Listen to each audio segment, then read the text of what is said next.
Búnkeres de cemento. Enormes cañones. Defensas erizo. Obstáculos explosivos y miles de soldados armados. La única manera de vencer a la Alemania de Hitler era penetrar por esta infranqueable línea defensiva. A continuación, la muralla del Atlántico en maravillas modernas.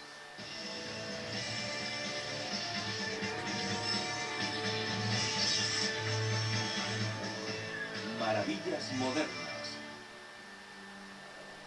La muralla del Atlántico. Salpicando las costas de Europa Occidental, aún hallamos los restos de las inmensas fortificaciones erigidas durante la Segunda Guerra Mundial para proteger a Alemania contra la invasión aliada. Las playas de Normandía permanecen ahora silenciosas. Solo se escuchan los vientos que barren el Canal de la Mancha y las olas romper en la costa. Los pocos cañones y tanques que quedan están oxidados o expuestos en el museo, donde se conservan los recuerdos de lo ocurrido el 6 de junio de 1944, el día D. Fue el día más importante del siglo XX. Todo lo que le precedió condujo al día D, y todo lo que siguió ha sido una consecuencia de lo que ocurrió aquel día. El día que los ejércitos aliados de Estados Unidos, Gran Bretaña y Canadá destruyeron la barrera que cercaba todo un continente, la muralla del Atlántico. La muralla del Atlántico fue una de las grandes murallas de la historia. Está la muralla china, la muralla romana, que protegía al Imperio Romano de los bárbaros, y la que Hitler construyó desde Noruega y por toda la costa atlántica para defender Europa contra los norteamericanos y los británicos. La muralla del Atlántico se extendía a lo largo de unos 5.000 kilómetros de costa, desde el Círculo Polar Ártico hasta los Pirineos en el norte de España. No era una barrera continua, sino más bien una serie de fortificaciones defensivas construidas sobre acantilados y costas rocosas para mantener alejados a los invasores.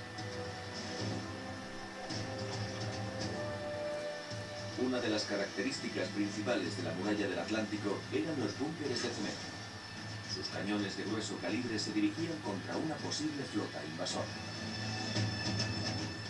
El cañón de calibre más grueso era de 40,6 centímetros. Había varios, 7 en Noruega y 3 en Francia. Eran cañones navales que disparaban con gran precisión a una distancia máxima de 50 o 55 kilómetros.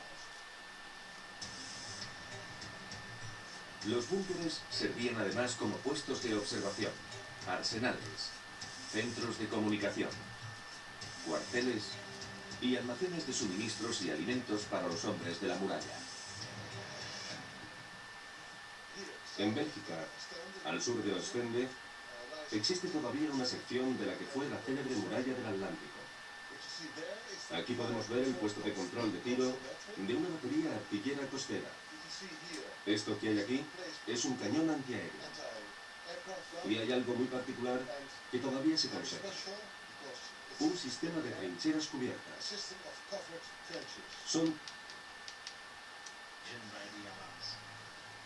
Y para evitarlo, no solo construyeron millares de búnkeres, sino que literalmente cubrieron la playa con cientos de miles de obstáculos. No solo había obstáculos en la muralla del Atlántico, también se colocaron miles de kilómetros de alambre de espino entre los búnkeres y los campos, aparte de los más de 6 millones de minas sembradas por toda la costa. La muralla del Atlántico era un sistema de fortificaciones descomunal, y solo un ataque de una magnitud sin precedentes conseguiría rebasarlo. Durante los primeros años de la Segunda Guerra Mundial parecía imposible derrotar al Tercer Reich. La maquinaria bélica de Hitler fue infalible durante los años 30. El Führer había prometido a la Alemania desolada y arruinada tras la Gran Guerra que resurgiría por medio de grandes conquistas. En 1939 envió su ejército contra Europa. En marzo cayó Checoslovaquia. y en septiembre las tropas de Hitler invadieron Polonia.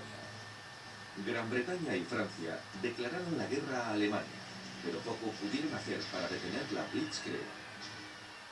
Desde los primeros años de la contienda, los ejércitos alemanes apenas encontraron resistencia. Se apoderaron de Polonia, Dinamarca y Noruega. A continuación, invadieron los Países Bajos y Francia. La mayor parte de Europa occidental estaba bajo su poder. El avance de las fuerzas alemanas era imparable. Parecía un rodillo que nunca se detuviera y que aplastara a todo el que se le pusiera por delante. Después de un año de conquistas, todo lo que separaba a Gran Bretaña del Imperio Alemán era el Canal de la Mancha, que actuaba como un eficaz foso. En 1940, para preparar la invasión de Gran Bretaña, la Luftwaffe alemana bombardeó Londres en un intento de doblegar al pueblo británico. La muerte reinaba en los cielos de las islas. La élite de las fuerzas aéreas alemanas superaba a las británicas en 3-1. De los 700 cazas británicos lograron mantener la supremacía aérea y tras 4 meses Hitler abandonó sus planes de invasión. Tuvo que elegir entre atacar con todos sus efectivos al sistema británico de aprovisionamiento o volver su potencial contra Rusia, y eligió atacar Rusia. En junio de 1941, las fuerzas alemanas iniciaron la Operación Barbarossa y atravesaron la frontera rusa.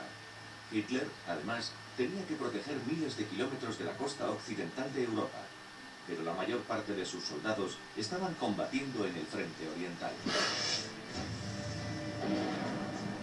Hitler esperaba derrotar a Rusia rápidamente y defender Europa con grandes concentraciones de artillería.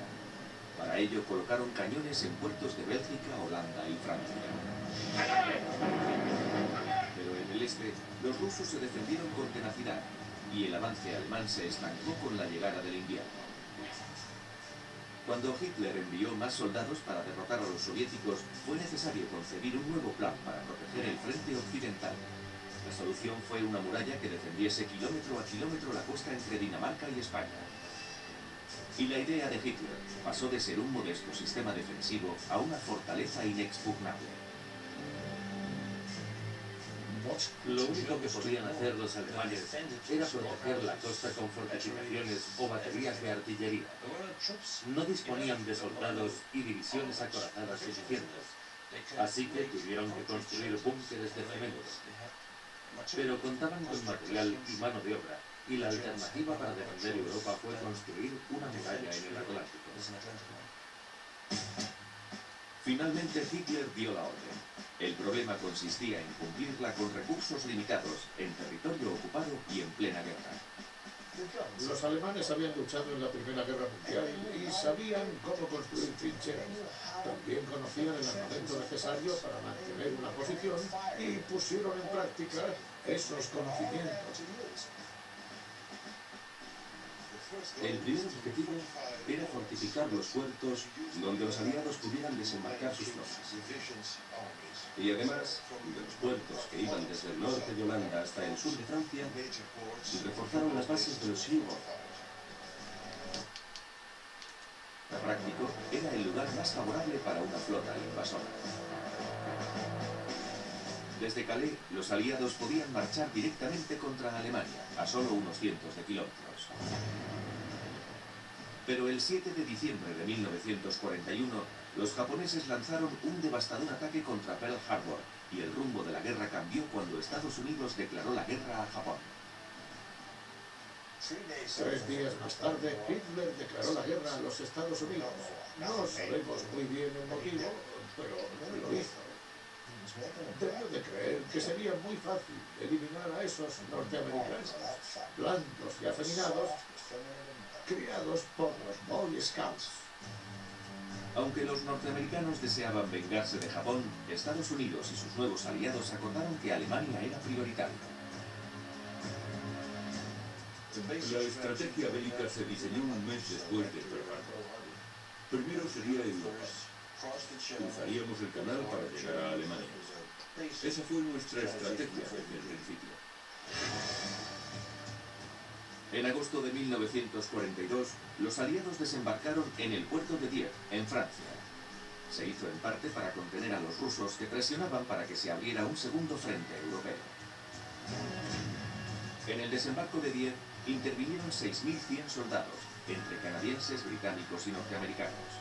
Su objetivo era dañar las defensas costeras para que los alemanes se retirasen del frente oriental. Pero los aliados no estaban preparados para una invasión a gran escala. La incursión fue una dura prueba para los aliados y una enorme sorpresa para los alemanes, porque aunque esperaban un desembarco, no habían imaginado uno de tal magnitud, ni tan deficientemente preparado. El ataque contra la ciudad de Dieppe se saldó con más de 4.000 bajas aliadas. Casi 1.500 canadienses fueron hechos prisioneros. Los tanques se atascaron en cuanto entraron en la costa. Sus cadenas no podían agarrarse al terreno, ya que la playa no era de arena compacta, sino de guijarros. Los aliados aprendieron que realizar una invasión a gran escala contra un puerto bien defendido podía acabar en tragedia. La alternativa era diseñar herramientas que les permitieran atravesar las playas del otro lado del canal. A finales de 1942, los alemanes estaban seguros de dos cosas. Primero, que los aliados realizarían su invasión desde Inglaterra. Y segundo, que tardarían meses o años en prepararse para no sufrir otro desastre como el de Dieppe.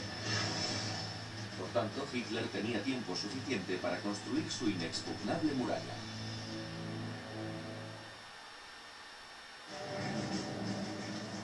En 1943, la muralla del Atlántico se había convertido en una primera línea de alerta y defensa contra los ataques de los bombarderos aliados, cada vez más cercanos a Berlín.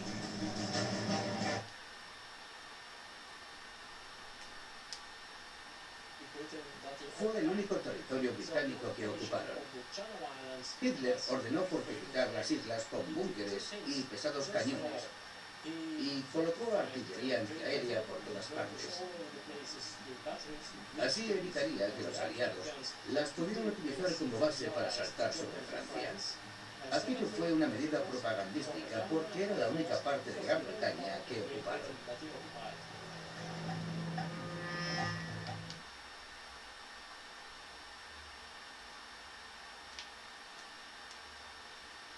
Eran ahora una amenaza inmediata para la vulnerable costa de la Francia ocupada. Como respuesta, los alemanes aprovecharon aún más sus recursos y fortificaron 650 kilómetros de costa. Hacia finales de 1943, cada vez había más riesgo de que los aliados desembarcaran en Francia. En aquellos días, Hitler había ordenado al mariscal de campo Rommel que evaluara las defensas de la muralla. Mi padre era el general alemán que más experiencia tenía en la lucha contra los británicos y los norteamericanos. Por eso le ordenaron que inspeccionara las defensas costeras.